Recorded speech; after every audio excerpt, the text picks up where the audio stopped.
Olá, meus irmãos, a paz do Senhor. Quero deixar uma palavra para você. Encontra-se em Abacuque, capítulo de número 1, versículo de número 2 e 3, diz assim: Até quando, Senhor, clamarei por socorro sem que tu ouças?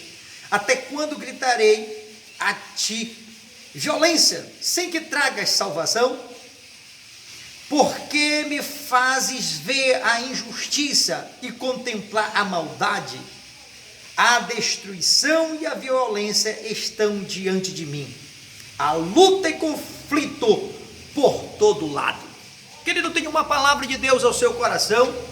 Talvez o seu questionamento seja semelhante ao questionamento de nosso irmão Abacuque. Abacuque está vivendo dias em que ele está clamando, está pedindo a Deus por seu socorro. O profeta está pedindo para que Deus ele possa mudar as circunstâncias, anular o sofrimento que a nação está vivendo. A resposta de Deus é que aquilo não seria possível naquele momento. Então, o capítulo de número 2 e o versículo de número 4, ele começa a expressar-se dizendo que o justo viverá da fé. Tendo isto em mente, 600 anos depois desta fala, então Paulo toma a palavra e escreve aos Romanos, no capítulo de número 1, versículo de número 17, falando da justiça de Deus que se revela no Evangelho, dizendo: de fé em fé, o justo viverá da fé.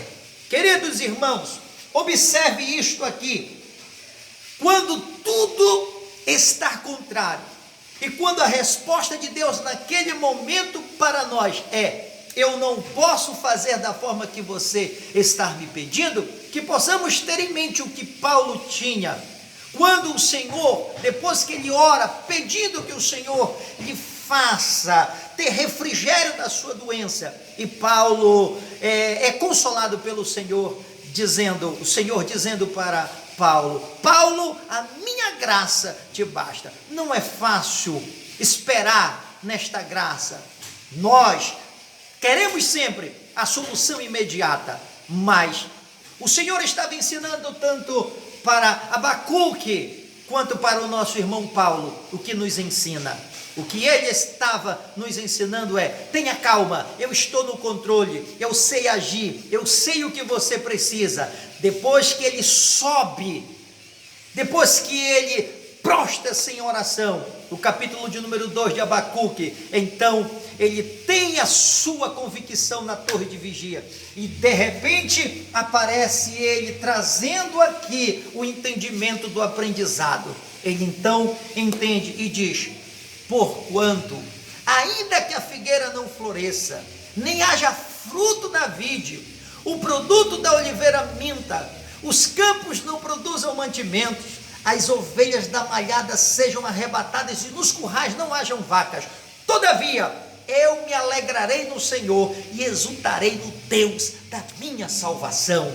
Tenha fé, tenha confiança, tenha convicção, tenha certeza de que Deus está agindo em favor da sua causa. Não desanime, justo viverá pela fé. E se ele retroceder, Deus não tem prazer nele. Meu amigo, meu irmão, compartilho com você em rápidas palavras uma pequena história que era comum entre os índios lá nos Estados Unidos, aonde no ritual de passagem, o pai pegava o filho e levava para a mata, colocava em um tronco.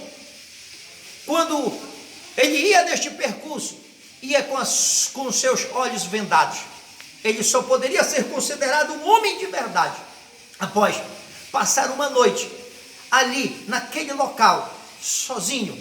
E ele então tem este entendimento em seu coração: ele não pode desistir. Ele precisa não tirar a venda dos seus olhos.